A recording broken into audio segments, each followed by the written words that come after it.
What's up guys, Andrew here. Today I have my full review on the all new HP ENVY M7.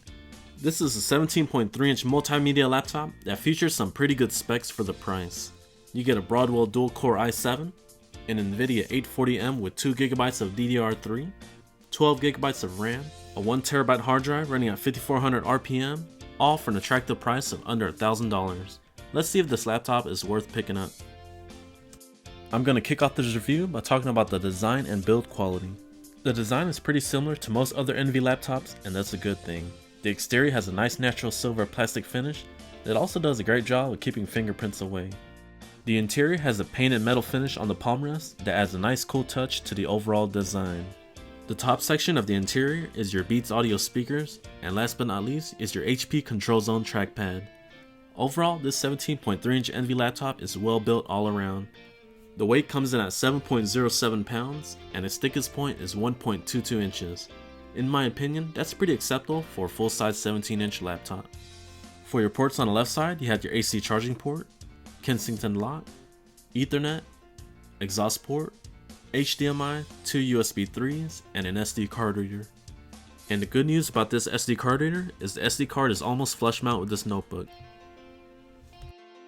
On the right side, you got your power status and hard disk LED indicator lights, followed by your headset microphone jack combo, an additional USB 3, and a DVD drive, which is very rare nowadays. Next up is display performance. This is rocking a 1920 by 1080p LG Philips TN panel, and it looks gorgeous. Yes, I know most TN panels on the market are pretty bad, but this one is beautiful. The sRGB coverage came in at a whopping 99%, and the Adobe RGB came in at 78%.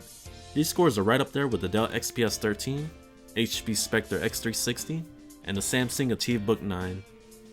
Viewing angles were pretty adequate for a TN panel. I was expecting the worst, but I was actually quite surprised at the viewing angles on this notebook. Since this is a glossy panel, you're going to get a lot of reflections by windows and bright lighting, so keep that in mind. Another nice bonus with this 17-inch panel is the fact that it's a touchscreen. The response has been smooth and accurate. For Windows 8.1 laptops, I think having a touchscreen makes it more of an experience. Keyboard performance was okay. I just wish there was a little more key travel, especially for a laptop this size. With that being said, the tactile feedback was adequate, and the nice bonus is the 10-key numeric keypad. But keep in mind, the number lock key does not have a status LED indicator. Just give this keyboard some time, and you'll get adapted to it. A nice key feature on this laptop is the backlit keyboard. However, for future generations, I would like to see multiple brightness options. Moving along to trackpad, the M7 features a HP Control Zone trackpad that is the size of an iPhone 6. It does a great job of tracking, two-finger scrolling was very smooth, and multi-touch gestures were pretty responsive. For those of you that don't know, the HP Control Zone trackpad can give you quick access to the charms menu and multitasking tray, but for some reason, my multitasking control zone was not working. CPU performance is coming from a dual-core Broadwell i7-5500U, clocked at 2.4 GHz, with turbo up to 3 GHz. Performance is pretty solid for normal productivity, and even some light-duty gaming. Now some of you guys like to run some demanding software, and this dual-core may not cut it, so if that's the case, I would take a look at some other 17-inch laptops like the Toshiba ones. That one usually comes with a dedicated GPU and a quad-core i7. And here's some benchmarks for the Broadwell i7. For the single core score, I got 2,967, and for the multi-core performance, I got 6,112. And our last benchmark here is Cinebench R15. For the CPU score, I got 294 CB. So how are the CPU temps after light to medium duty workloads? Well, the average is around 46 degrees Celsius, and the max came in at around 57 degrees Celsius. These are some very good CPU thermal temps. In addition to the integrated Intel HD 5500, you're also getting a dedicated GPU, and this is the NVIDIA 840M, which is an entry-level card that offers adequate performance for many of today's games on low settings. The major downfall of this card is the DDR3 video memory and the 64-bit memory interface. Like I said, you can run many of today's games on low to medium settings, but its performance will be quickly reached due to the fact of its memory interface and overall speed. So how does the 840M perform? Well, I tested out GTA 5 and it will not be playable on this laptop. Yes, I even tried it on low settings at 1366 by 768 and I was still not able to get over 30 frames per second. However, games like Csgo and League of Legends ran smooth like butter at 1080p on very high settings. During 30 minutes of Csgo, the highest GPU temperature was around 67 degrees Celsius, and the average CPU temp was 68 degrees Celsius, with a high of up to 80 degrees Celsius. At the end of the day, the HP ENVY M7 ran pretty cool and efficient. Fan noise levels were pretty good overall. During light usage, you can hardly hear the fan.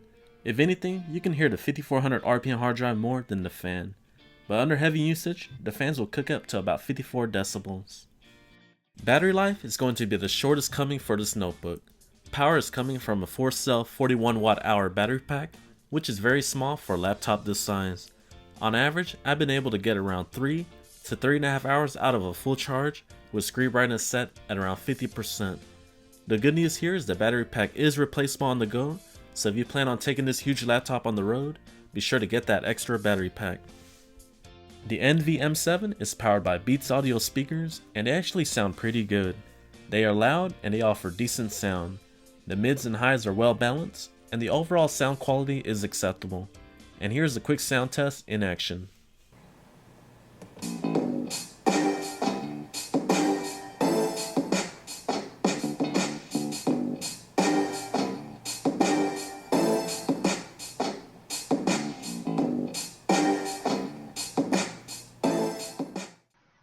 Hey, what's up guys, Andrew here, testing out the webcam on the new HP ENVY M7. Let me know what you guys think in the comments down below.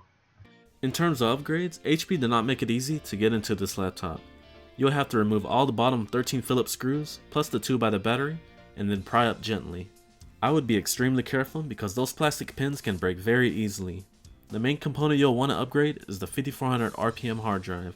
It can be slow at times, and it's the main bottleneck of this laptop.